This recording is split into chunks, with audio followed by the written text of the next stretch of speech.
Hello and welcome to Triad News 360 for November 15th, 2017. I'm Courtney Wallen. And I'm Amit Khusro. Coming up next on Triad News 360, a region of Spain is fighting to become independent. And an animal that helps students manage the stress of college.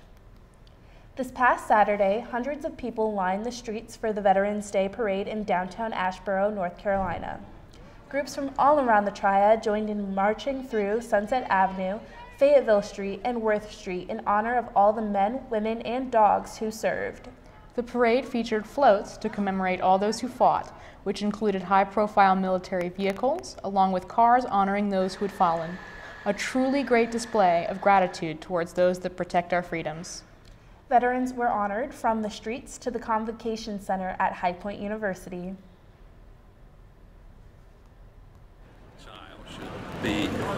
Have to serve in the military of some kind. Give 2 years to his country. This High Point University alum served with the 8th Infantry in 1962. He and the other vets were greeted by a patriotic salute and a morning of gratitude. Thanks to the vets that graced the campus Friday, as the community was invited to share in the tradition of honoring veterans for their sacrifice in service to our nation. The Convocation Center was jam-packed with the spouses and family members who accompanied the veterans.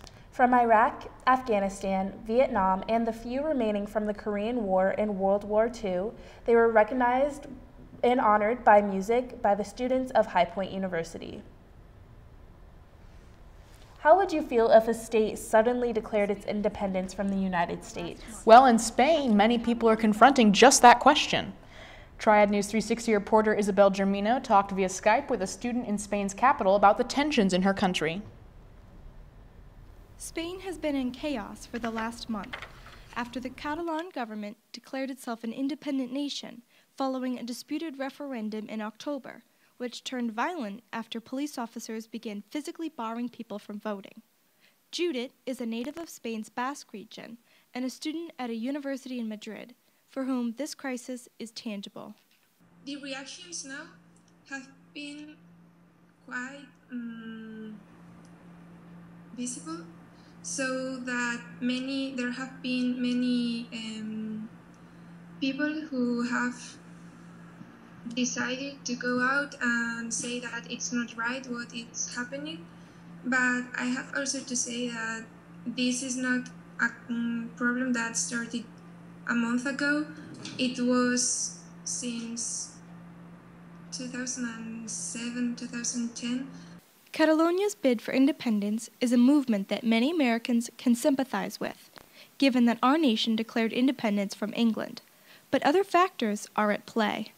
I think it's a pity because I find nations as a way of protect citizens and also a way of encourage people to develop new projects and also encourage them to achieve better goals in order to have a better future. And when you are breaking this nation and this union because you are not in a way comfortable or because you only have seen the bad things, I think it's also quite egoistic because you are not thinking on process and development. You only are thinking of if you are having more or less money. That's why I find it's quite sad and pity, and it's a pity that Catalonia thinks the way it does. For now, Spain has taken direct control of the once semi-autonomous region, and the future of Catalonia now hinges on the special elections set to take place on December 21st. For Triad News 360, I'm Isabel Germino. With England leaving the EU and now Spain fighting an internal struggle of independence, Europe is very unsettled once again. Yes, it'll be interesting to see how this plays out and what this could mean for the rest of Europe. Now, acupuncture, yoga, and belly painting? Yes, it's the annual Belly Bazaar in Greensboro, an event to inform pregnant women with all the different options they have regarding their pregnancy. But there's a fun side to the Belly Bazaar, belly painting. A fun moment to celebrate the women's pregnancy with many unique and wonderful designs. Over 50 vendors were present, offering information on acupuncture, water births, massages, and yoga. It's a great event for midwives, doulas, and other maternity-related businesses to seek out customers and inform the mothers-to-be. This was the 8th time they've had the event, and by the looks of the artwork and the turnout, it won't be the last. Coming up after the break, we will take a look at a different kind of pet. And a cafe with a great story on how they got their name.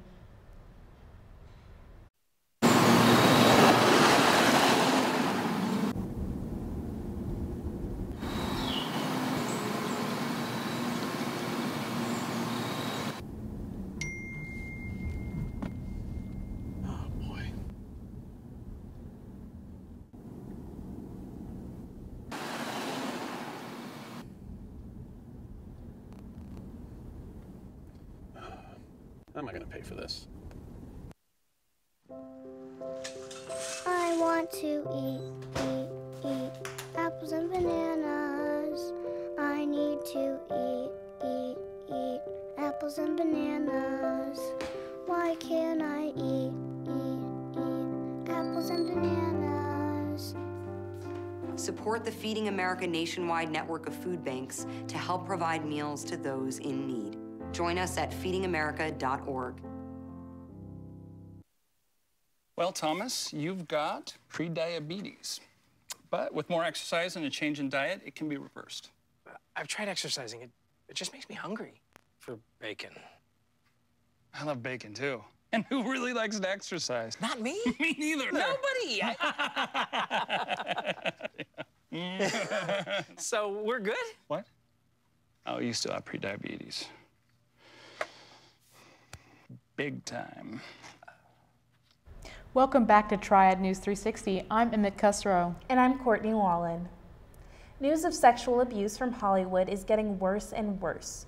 Charges of sexual assault or harassment are flying from everywhere. Indeed, after the first accusations against Harvey Weinstein, celebrities like Kevin Spacey, Louis C.K., Ben Affleck, and Dustin Hoffman are also being accused. Movies are being canceled and actors are being let go from their roles. There will be more interesting developments in the next weeks regarding these very serious allegations. Now, we all love our pets, but for some college students, their furry friends help them through the stress of the work and classes. Pets can be a great source of comfort when someone is stressed. Triad News 360 reporter Madison Johnson has the story of how some college students' furry friends help them survive the rigors of college. Not uncommon to see animals walking around High Point University. In fact, over 10 animals live in the newest resident hall, Caffey. Noelle the cat is a lot more than just a pet. She gives her owner, Olivia, the comfort and support she needs after a long day of work and classes. Noelle is an ESA, an emotional support animal. These animals can be anything from a cat to even a parrot. Universities are allowing these animals to live on their campuses. Dana Bright is the head of disability services at High Point University. She talked about policies that are in place specifically for ESAs. If a student requests an ESA on campus, they have to follow through with a few documentation requirements. Like High Point, most universities in the area share the same policy for animals on campus. In order for the animal to be approved, you must have proof from a doctor that you need the animal in your living environment. Some pet owners on campus believe it's too easy to get approval. I think on this campus, a lot of people have an easy way to get them approved. And a lot of the times they have them, in my opinion, I see that they don't need them. Guilford County middle and high schools do not allow ESAs in their buildings. Service animals who have gone through rigorous training are allowed to accompany students with severe disabilities. Although ESAs are very cute, they are not required to have any special training. Most universities in the area have the same policy on ESAs. Only high schools and middle schools differ. Reporting from Triad News 360, I'm Madison Johnson. Well, today we have a special friend in studio. This is Kirby the parrot. Who knew the colleges had special policies on animals? True, but eventually the student will have to adapt to the workplace where those ESA animals will not be welcome. Now, are you a cat person? Do you like coffee? If so, then you should really go visit the Crooked Tail Cafe on 604 South Elm Street. Owner Karen Stratman described it as an enriching experience, and it's a great way for people to bond with cats if they don't own them themselves. You just have to pay $10 for a quality hour spent with cats. Crooked Tails partners with Red Dog Farm, a local animal rescue organization, in the hopes of having some of the cats find a permanent home. Come spend your day there to drink some coffee and relax in a lounge surrounded by purring cats. Do you have a craving for crepes? Well, if you're from the Winston-Salem area, you're in luck. The Penny Path Cafe is opening a new location. Reporter Isabel Germino and Logan Carter have the story. At the time, I had absolutely no money. Technically, I was as broke as one can be. The Penny Path Cafe has become a sweet spot in High Point over the last 4 years, serving up both sweet and savory crepes to locals from all over the Triad. I've been taught to make pan-fried crepes by my grandma from Croatia, and so it's been something that I've been making at the house for my kids all the time, and also needed a change in career. But getting the shop open took a huge leap of faith.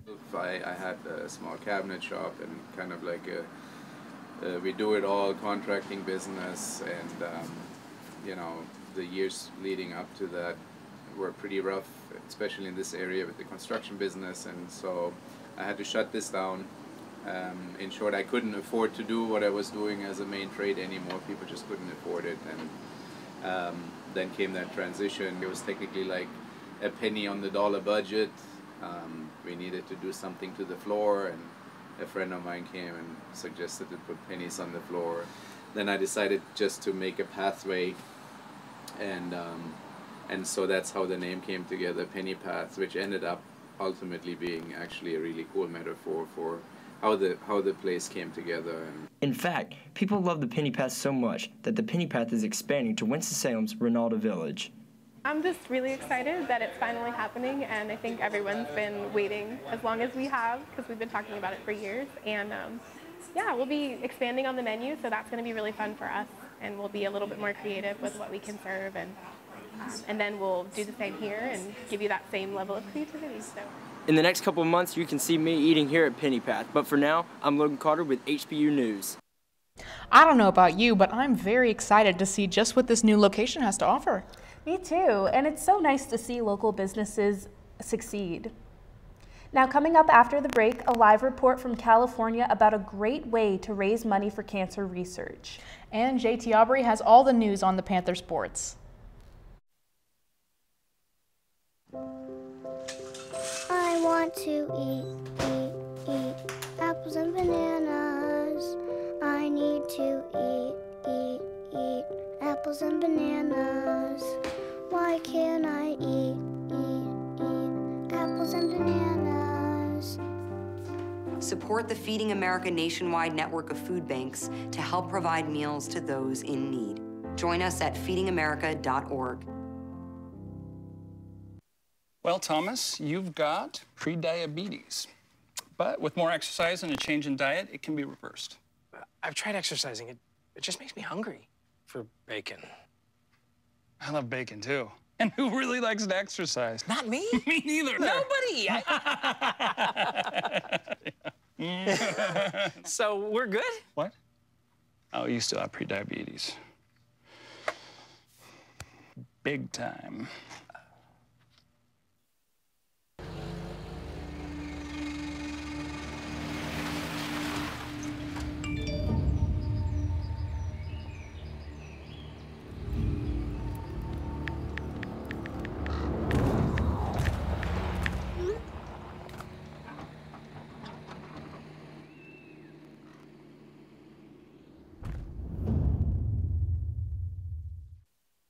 Welcome back to Triad News 360. I'm Courtney Wallen. And I'm Emmett Cusrow.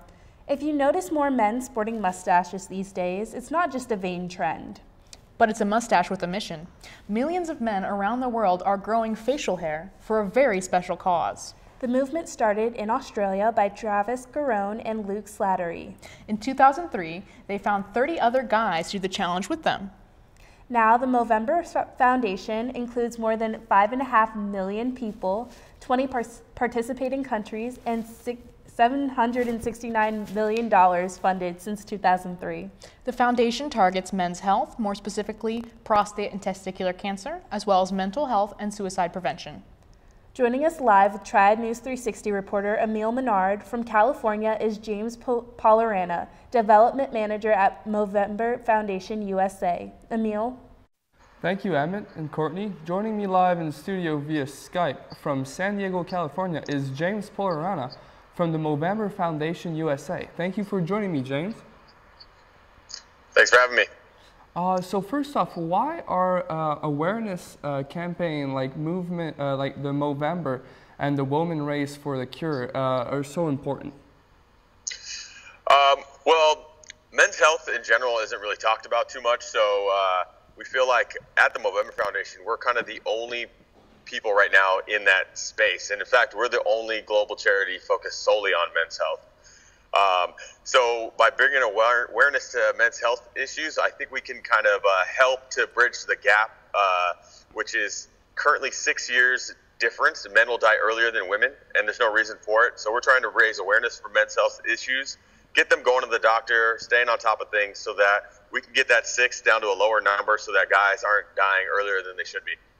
All right, so how is it important for men to get checked for prostate cancer and testicular cancer? Well, prostate cancer will affect 1 in 7 men, so if you live long enough, you're going to get it.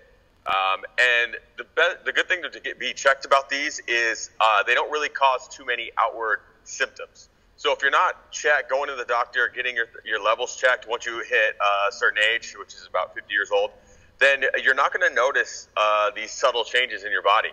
So if you're keeping track of your PSA levels, going to your doctor, eating right, living a healthy, active lifestyle, you'll be able to catch these things like prostate cancer early enough so that you can get them taken care of, find a treatment program before it spreads to other parts of your body. And that's really when cancer causes a huge issues. When it's spread throughout the body, it kind of really limits your options as far as treatment. And as far as testicular cancer, that's the #1 cancer affecting men and young boys 15 to 40. And that's an age where you're not thinking about cancer. So just raising awareness for this, reminding guys to check out our Know Thy Nuts campaign and give themselves self-checks, just like with breast cancer, will go a long way towards helping young men not get cancer. And if they do, kind of know about it and survive it. Great. So as we know, the Movember movement is usually in November. Actually, is only in November. How are you guys really busy right now with fundings and events? Yeah, this is the biggest part of the year for us. Every day, all over the globe, all over the country, there's events. Mo Bros, Mo Sisters are throwing events. Guys are walking around with this 15-day mustache like I have. It's coming along. You can start to see it. I'm on my way to an event. I stopped by another one. Really, it's all, our community is really active right now. Funding different 5Ks, workout classes, paint and drinking events, like the little wine things. Anything that gets people together, they're doing it. And they're talking about men's health, raising funds for men's health, and sporting the mustache and raising awareness for all these things. So this is go time for the Movember Foundation. So Movember.com is getting all kinds of hits all over the town. There's things going on. So if you're interested, you can find something quite easily. Great. Well, thanks, James, for joining us from San Diego, California. Courtney, Emmett? Thank you, Emil. The more attention that can be drawn to cancer research, the more lives will be saved. Movember and the Komen Race for the Cure both can lead the way for raising money and awareness for cancer prevention and research. Thank you, Emil. Families are at the center of the new baseball stadium project for High Point. High Point University President Nito Cobain recently presented a detailed concept drawing of that stadium, which includes a children's museum, park, and playground. President Cobain said that family engagement is really important to this project, and he believes that the families of the High Point community will be pleased with the final results. Well, baseball season is over, but other sports are still in full swing. Some heartaches for the Panthers, and JT Aubrey is here with the latest. JT? Thanks, Emmett. Thanks, Courtney. The High Point men's soccer team suffered a heartbreaking loss to Presbyterian College this past Sunday in the Big South Championship. 110 minutes was not enough to produce a score, so the game was decided by a shootout, with Presbyterian topping High Point 4-3 on penalty kicks. Despite missing a bid to the NCAA tournament, High Point finished the season with an impressive 10-5-4 record and earned the regular season title in the Big South Conference. The High Point women's soccer team saw the historic season come to an end this past Saturday, falling to the #2 ranked North Carolina Tar Heels 3-0 in the opening round of the NCAA tournament at Kokobu Stadium in Cary, North Carolina. Alex Hank made 6 saves in the contest, finishing her HPU career with 262, which tops HPU's Division I history statistic. Senior class finished with 50 wins, the most of any class since HPU turned Division I in 1999. High Point finished the year as both the Big South regular season and tournament champions. The High Point women's volleyball team closed out its conference season undefeated, beating Radford 3-1 for their 16th straight conference win. The 16-0 record for the Panthers is the 11th undefeated season in conference history and the most by Big South wins in a team in a single season. Senior Haley Barnes led the Panthers with 16 kills, 13 digs, and 3 aces. The Panthers will be back at Radford this Saturday at 4:30 p.m. as the #1 seed in the Big South Championship. They will play the winner of the quarterfinals match between the 4th and 5th seeds. High Point men's basketball team dropped its first road game of the season last night, 84-53 at Tennessee. Jihad Proctor and Andre Fox led the Panthers, both scoring in double digits. The loss follows a 100-66 season opening win over William & Mary last Friday. It was the first time the Panthers reached 100 points against a Division I opponent in over 10 years. In his Panther debut, Proctor had 28 points and earned Big South Player of the Week honors. HPU returns home to face the Citadel this Saturday at 2 p.m. in the Mill Center. The road wasn't kind to the women's team either, as they invaded the Buckeye State Sunday. The Panthers came home with their first loss of the season, 64-61 to Ohio University. Lindsay Edwards scored 12 points, and Shay Morgan added 14 rebounds and 5 assists. The Panthers tipped off their season Friday, defeating NC Wesleyan 111-54. Next up, the Panthers are on the road Thursday at Cameron Indoor Stadium against the Duke Blue Devils. The High Point men's cross-country team competed in the NCAA Southeast Regional Championships last Friday in Earlysville, Virginia. HPU finished 22nd out of 32 teams, with freshman Hossein Boychark leading the way for the Panthers, finishing 63rd in the 10K. Junior Alejandro Juan Torres finished in 75th. The High Point women's cross-country team season ended Friday after they competed in the NCAA Southeast Regional Championships in Earlysville, Virginia. HPU placed 18th out of 37 teams. The Big South individual champion Famke Heist crossed the finish line first for the Panthers, finishing the 6K in just over 22 minutes. She finished 78th overall. That's this week in Panther sports. Emmett, Courtney, back to you guys. Seems like a busy time playing college sports. Thanks, JT. Well, that's all the time we have for tonight on Triad News 360. I'm Courtney Wallen. And I'm Emmett Cusrow. Good night, High Point.